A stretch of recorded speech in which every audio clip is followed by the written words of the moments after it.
Salam, selamat pagi Bapak Ibu Saudara sekalian. Merdeka.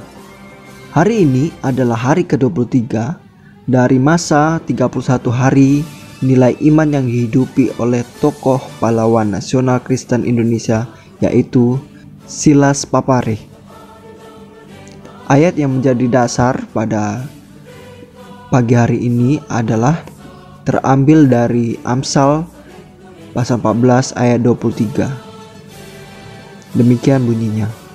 Dalam tiap jerih payah ada keuntungan, tetapi kata-kata belaka mendatangkan kekurangan saja. Dalam tiap jerih payah ada keuntungan, tetapi kata-kata belaka mendatangkan kekurangan saja.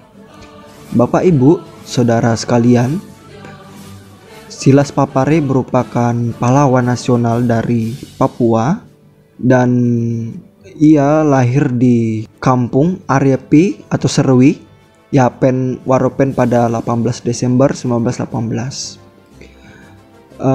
Silas Papare merupakan pahlawan nasional yang memiliki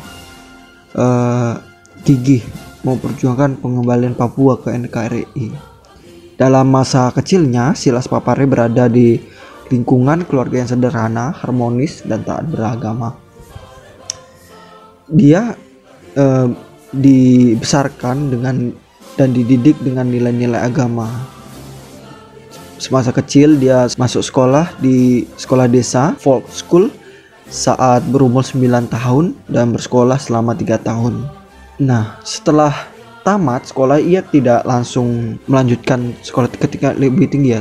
Dia masih membantu orang tuanya selama 1 tahun. Kemudian setelah itu dia masuk dan melanjutkan sekolah tenaga medis di Serui. Dan selama hidupnya dia pernah bekerja dengan Belanda.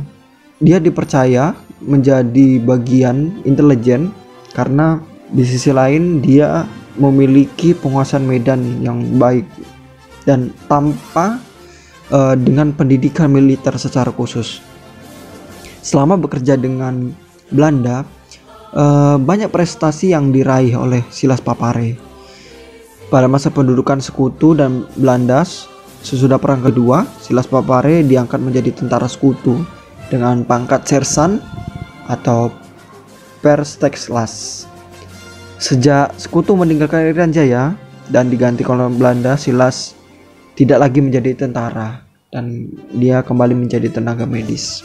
Dan akhir tahun 1945 Silas Papare diangkat menjadi kepala rumah sakit Zending di Serui.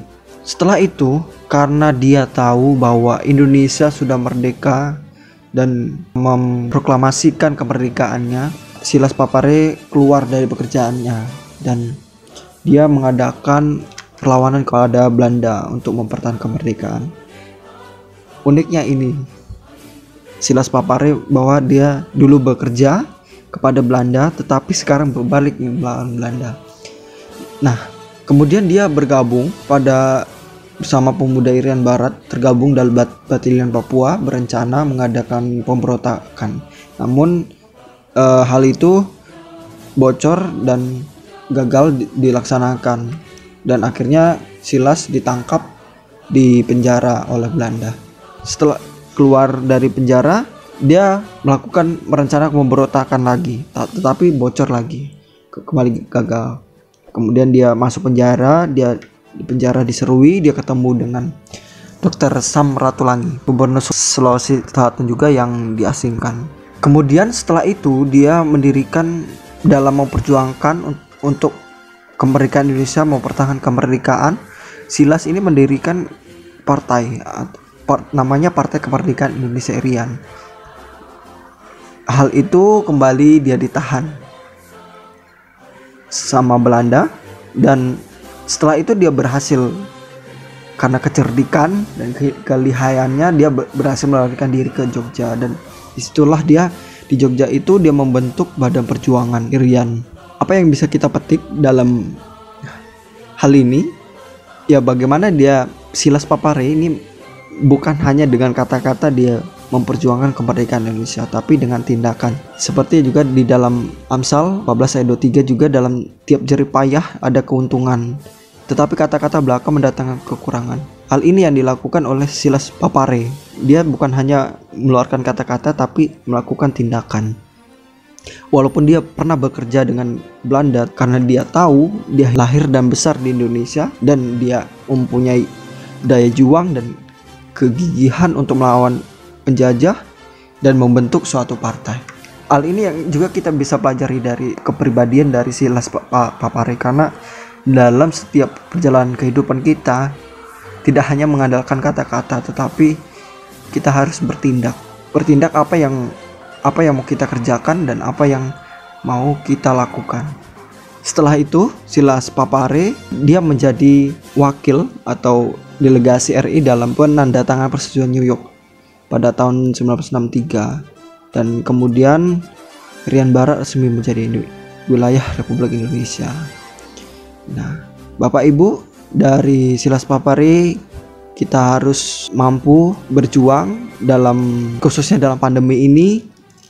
Kita berjuang dalam baik itu kehidupan kita, baik jasmani maupun rohani kita.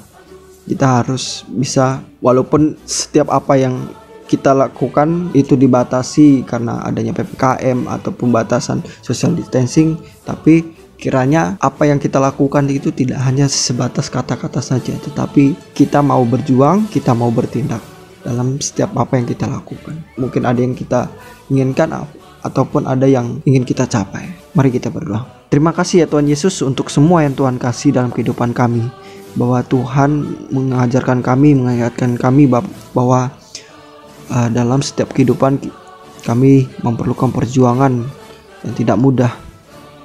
Terkhusus pada pandemi ini, mungkin kami kesusahan dalam segi ekonomi maupun hal yang lain, tidak bisa bertemu dengan saudara, orang tua, teman-teman semua. Karena pandemi ini, Tuhan mampukan kami, kuatkan kami. Biarlah kehidupan kami ini juga mampu berdampak bagi orang sekitar, walaupun dibatasi dengan pandemi seperti ini, Bapak. Terima kasih, kami serahkan tugas kami selanjutnya ke dalam tangan Bapak. Terima kasih, dalam Yesus kami berdoa. Amin. Sekali merdeka, tetap merdeka.